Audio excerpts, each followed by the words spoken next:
అబ్బో ఇక్కడ కేజీ చీరలు కొంటే అర కేజీ చీరలు ఫ్రీ అంట. మంగళ్య షాపింగ్ మాల్ కేజీల్లో సేల్, టన్నుల్లో ఆనందం. సూర్యాపేట జిల్లా బండరామారం ప్రభుత్వ పాఠశాలల్లో ఉపాధ్యాయుల విభేదాలు విద్యార్థుల పాలిట శాపంగా మారాయి. టీచర్ల మధ్య అంతర్గత కలహాలతో పిల్లలకు టీసీలు ఇచ్చి బడిని ఖాళీ చేసి తాళాలు వేశారు. ఈ విషయాన్ని సీరియస్ గా తీసుకున్న DEO Ashok Kumar head master హకీంను సస్పెండ్ చేసి మరో 4 టీచర్లకు నోటీసులు జారీ చేశారు. వాళ్లు 4 రోజుల్లో వివరణ ఇవ్వాలని ఆదేశించారు.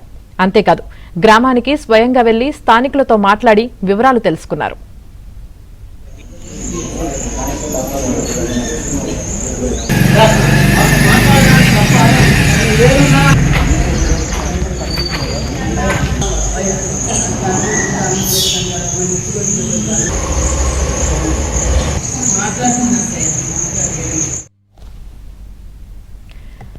సూర్యాపేట జిల్లా బండరామారం ప్రభుత్వ పాఠశాలలో ఉపాధ్యాయుల విభేదాలు విద్యార్థుల పాలిట శాపంగా మారాయి. ఇక దీనికి సంబంధించి పూర్తి సమాచారం మా ప్రతినిధి రవి అందిస్తారు. రవి, యామిని, విద్యార్థులకు విద్యాబుద్ధులు నేర్పాల్సినటువంటి గురువులే వారి మధ్య అంతర్గత కలహాలు, అంతర్గత విభేదాలతో విద్యార్థులకు టీసీలు ఇచ్చి మరి ఆ స్కూల్ ని ఖాళీ చేసే ప్రయత్నం అయితే తుంగతుర్తి నియోజకవర్గంలోని బండరామారం జిల్లా ఉన్నత పాఠశాలలో వెలుగు చూసింది. కొద్ది రోజులుగా ఆ స్కూల్ సంబంధించినటువంటి హెడ్ మాస్టర్ హకీం అందులో ఉన్నటువంటి ఉపాధ్యాయులతో కొంత విభేదాలు ఉన్నాయి. ఈ క్రమంలోనే ఈ తతంగానికి పాల్పడినట్టు తెలుస్తోంది. ఈ నేపథ్యంలో జిల్లా విద్యాశాఖ అధికారులకు ఆ స్కూల్ కు తాళం ఉన్న సమాచారం స్థానికుల ద్వారా తెలిసింది. ఈ క్రమంలో డీఈఓ అశోక్ అక్కడికి వెళ్లడం జరిగింది.